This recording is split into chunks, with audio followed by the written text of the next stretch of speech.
안녕하세요. 이화자입니다. 내일이 어린이날이네요. 아이들 어린이날 선물 준비하셨나요? 음, 아이의 장난감도 좋고 또 놀이공원 같이 가는 것도 좋은데요. 오늘 아침에 조선일보 신문 칼럼에 이런 얘기가 있더라고요. 자식에게 가장 큰 선물은 행복한 부모다. 근데 저는 이렇게 말하고 싶어요. 아이에게 가장 큰 선물은 부모님의 진심 어린 칭찬이다. 네, 이렇게 말하고 싶습니다.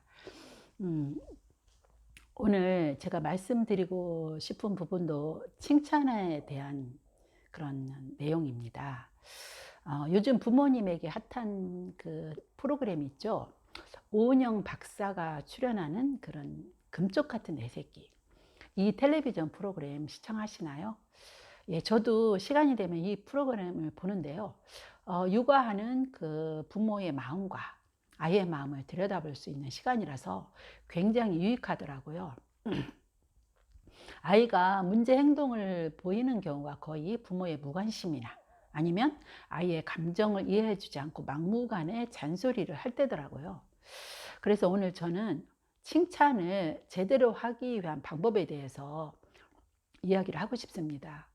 엄마가 잔소리 대신에 조금만 칭찬을 해도 아이가 달라집니다. 칭찬을 하려면 아이의 조그마한 장점이라도 찾아내야 할 수 있거든요. 단점을 보면 잔소리를 하게 되고 장점을 보면 칭찬을 하게 되잖아요.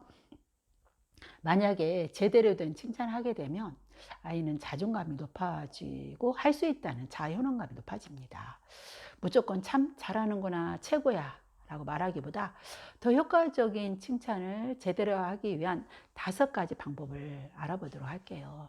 제가 어떤 글을 보니까 가족 중에 서로 칭찬을 하거나 칭찬을 받는 일이 거의 없다고 해요. 친구나 동료 간에는 요즘 얼굴이 좋아 보여요. 무슨 좋은 일 있나요? 뭐라든가 나이보다 참 젊어 보여요.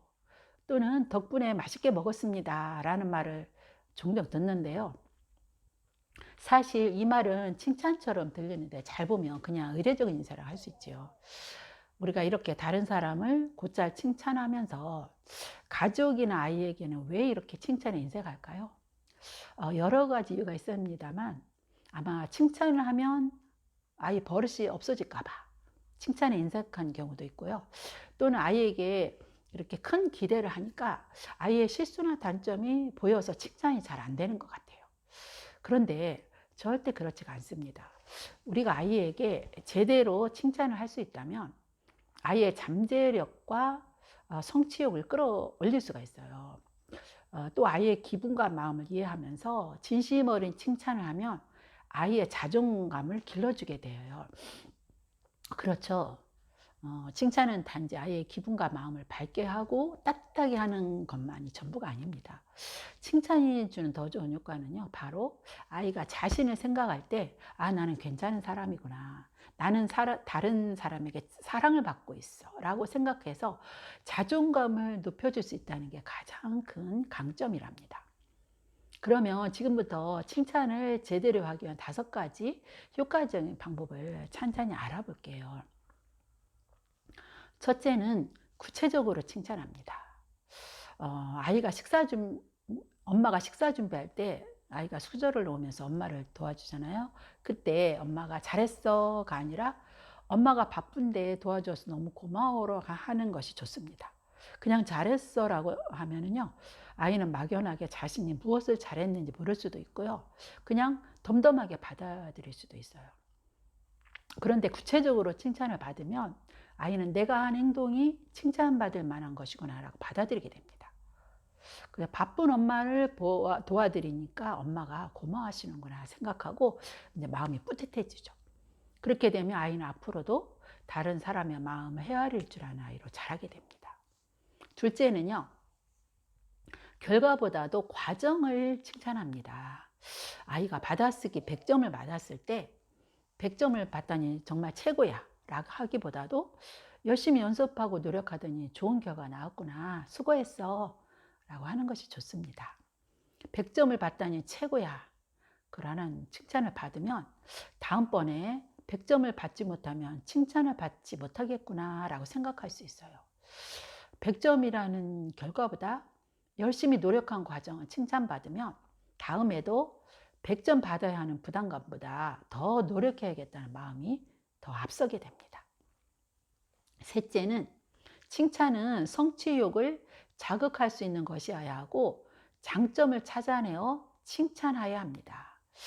공부를 잘하는 아이라고 할 때 우리 딸은 머리가 좋아. 시험만 보면 100점이야. 서울대도 가겠어. 라고 하면 아이는 어떤 마음을 가질까요? 이 말은 부모님 입장에서는 칭찬이지만 아이의 입장에서 보면 큰 부담을 느낄 수 있습니다. 부담이 크면 오히려 성취욕을 떨어뜨릴 수 있기 때문에 이런 말을 신중하게 사용해야 합니다. 사실 아이들은 누구나 장점과 단점을 다 갖고 있습니다.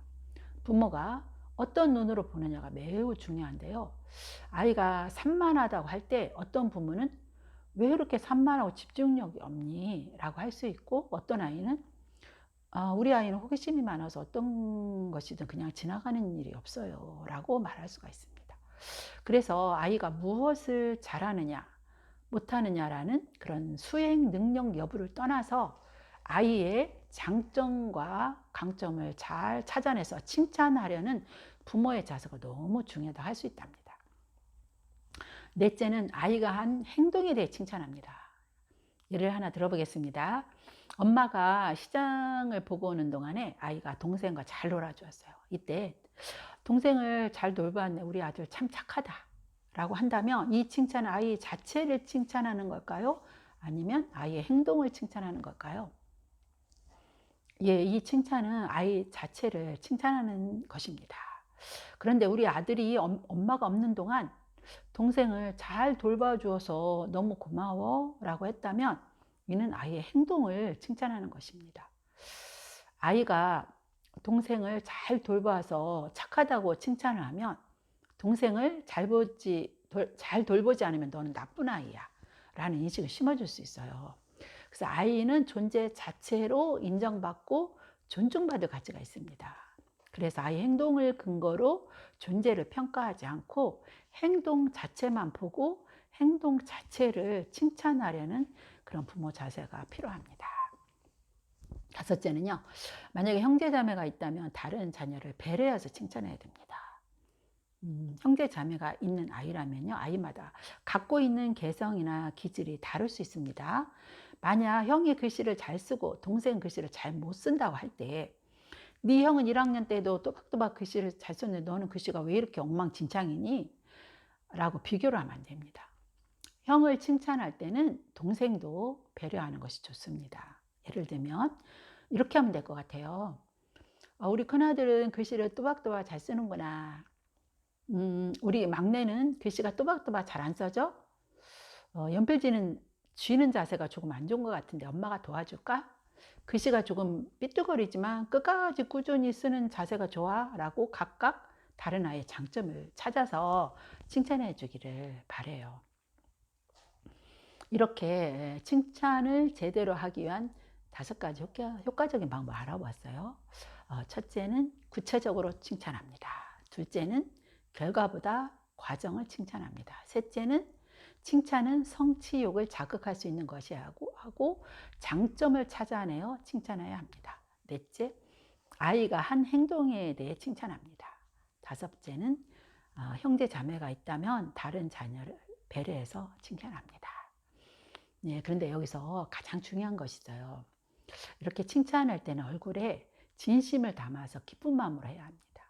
진심으로 하는 칭찬은 부모의 얼굴에 비춰지고 아이는 더 기뻐하고 감사하게 됩니다. 네, 오늘은 여기에서 마무리할게요. 어린이날 잘 보내시고요. 행복한 하루도 오늘 보내시기를 바라겠습니다. 네, 감사합니다.